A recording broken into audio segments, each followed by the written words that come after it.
Selamat pagi anak-anak. Apa kabar untuk hari ini? Oke, semoga bukan sehat ya. Jadi, sebelum kita memulai pembelajaran kita hari ini, ada baiknya kita berdoa.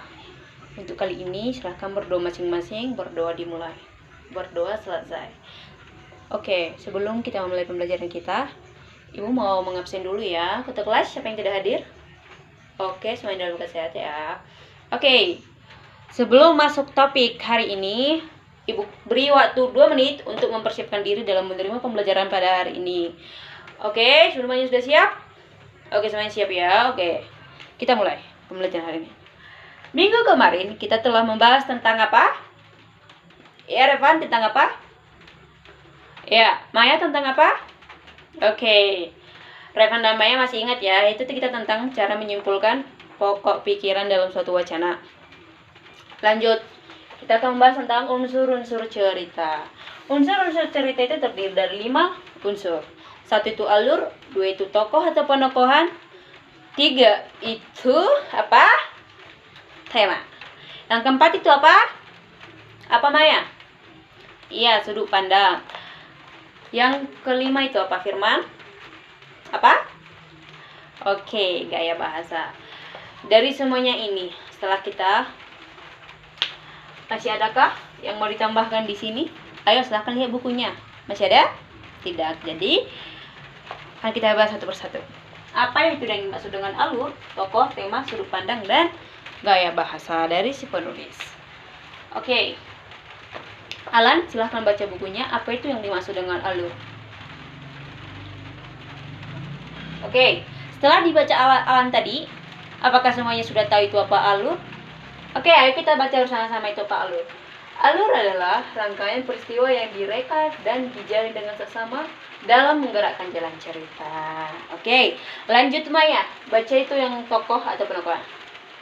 Oke, ayo kita ulang sama-sama lagi. Tokoh adalah pemain yang terdapat pada satu cerita.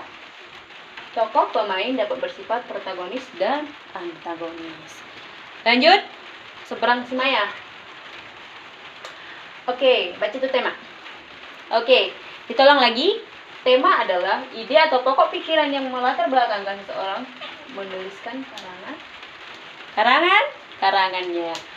Lanjut, Gabriela.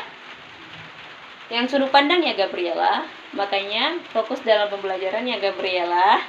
Oke, baca. Oke, sudut pandang adalah cara penulis dalam menempatkan dirinya dalam sebuah cerita. Lanjut, Fanny. Oke, kita ulang lagi. Gaya bahasa adalah penggunaan kata-kata kiasan dalam perbandingan yang tepat untuk menggunakan sesuatu. Untuk mengungkapkan sesuatu. Maksud agar membentuk pemilihan bahasa yang tepat. Oke, itu Ibu akan menjelaskan itu apa alur ya. Alur itu maksudnya bagaimana cerita itu berjalan dari tahap perkenalan, pemulaian konflik, puncak konflik, dan penyelesaian. Lanjut, tokoh atau penokoh. Tokoh itu adalah pemeran cerita tersebut. Misalnya Sang Kuryang. Dan siapa lagi? Dalam cerita 25, siapa lagi? Ibu Sang Kuryang. Oke. Jadi pemain itu ada yang terdapat baik dan ada yang terdapat jahat. Protagonis atau antagonis. Sejauh ini ada yang tidak mengerti? Oke. Revan bertanya itu. Sang Kuryang itu baik atau jahat? Oke, mari kita lihat ceritanya dalam halaman 25. Jadi, kita baca. Sang Kuryang itu termasuk yang seperti apa? Ayo. Baik tapi jahat. Ayo, apa lagi? Baik, jahat. Apa lagi? Bodoh. Bodoh termasuk karakter enggak sih? Mungkin termasuk ya, akan kita bahas nanti ya. Jadi Sang Kuryang di sana itu menurut Ibu itu kurang bijak ya, karena jadinya apa? Dalam ending cerita. Oke. Lanjut ke tema sudut pandang dan rasa. Tema itu misalnya tema apa? Ayo. Ide atau pokok pikiran idenya itu. Jadi tema ini untuk si penulis ya. Jadi Untuk sudut pandang itu misalnya ada dari sudut pandang orang ketiga dan orang pertama yang menempatkan aku dan dia. Gaya bahasa. Oh, kalau gaya bahasa itu yang seperti apa, Reva? Oh iya, gaya bahasa itu adalah gaya bahasa baku atau berbicara formal atau sesuai dengan ejaan yang disempurnakan. Oke, apa ada lagi yang mau ditanyakan? Semuanya paham? Oke, kalau tidak yang bertanya, ibu yang akan bertanya. Coba, ayo, apa tadi yang dimaksud dengan tokoh atau penokohan? Ayo, siapa yang bisa jawab? Oh ya, Revan. Oke, Revan benar ya. Oke, ada lagi? Ada lagi yang mau ditanyakan? Oke, tidak ada ya. Jadi untuk menutup pembelajaran kita hari ini, ada sebaiknya kita menyimpulkan. Apa yang dapat kita simpulkan dari pembelajaran hari ini? Iya, jadi cerita itu memiliki beberapa unsur yang terdapat di dalamnya yang saling merangkul agar cerita itu menjadi cerita yang rampung dan sempurna. Oke, untuk PR itu ada cerita 26 di halaman 27.